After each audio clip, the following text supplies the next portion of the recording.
Here's the thing, stocks that I've seen stocks up 100%, 200%. Yesterday down 3%. And you see headlines. It was a bloodbath. Don't worry about that as much. And the same thing with the broader market, right?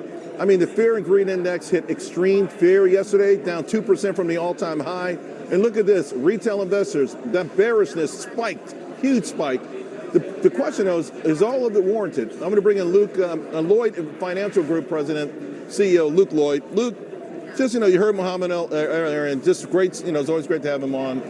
But you're also not as panicky as the headlines. Right.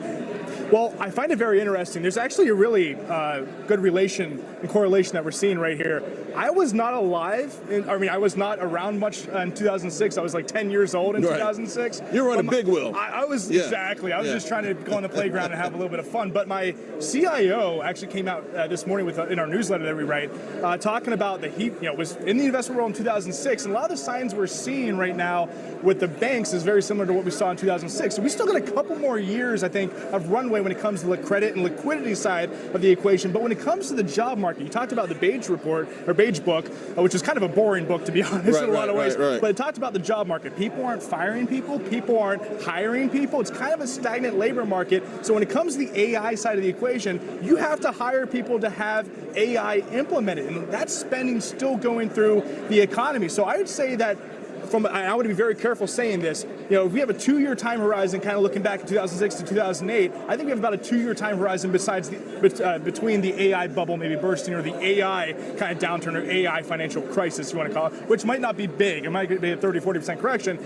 but I think we do have to get a downturn probably in a couple of years. Let's talk about 3 simple factors that you think everyone should understand when they're constructing a portfolio. So we write about this every morning: liquidity, growth, and inflation. In this investment world, we make it very complicated. So how we structure portfolios, we have statistics around it. Those 3 things. Liquidity is very strong. We're deficit spending trillions of dollars still. Rate path seems to be lower.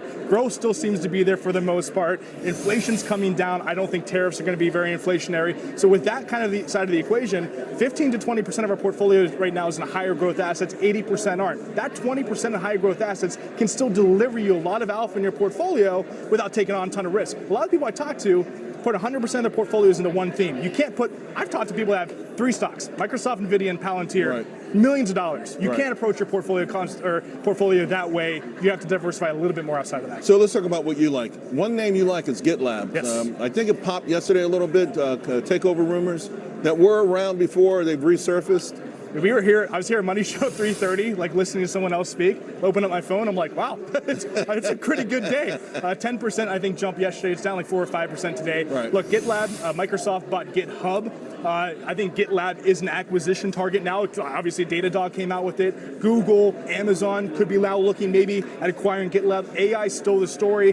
AI was kind of thought to be a negative for GitLab. Right. It's actually a positive with generative AI for all the coders. Coders are using GitLab all the time. So I think it's a bullish case. You also like a new IPO, and I've been waiting for since they've gone public to say this. You're bullish on bullish. Isn't it great to say? Yeah, I am bullish on bullish. Now that it's come down a little bit, right? Right. So bullish is around the cryptocurrency markets. It goes with those 3 things you talked about: liquidity, growth, and inflation. As long as liquidity remains strong, crypto's still a spot to be. So we're playing crypto without owning crypto directly. We're owning it to other stocks. Another stock, Circle, we own as well. So those, again, are in the higher growth kind of side of the equation. And we had the biggest crypto liquidation back in Friday. I think now's the time to maybe get in. So 30 seconds ago, this is the conservative part of your portfolio, like you say, for folks to have the balance. Dow Chemical. Yeah, so Dow's been unloved. It's not sexy. It's not fun.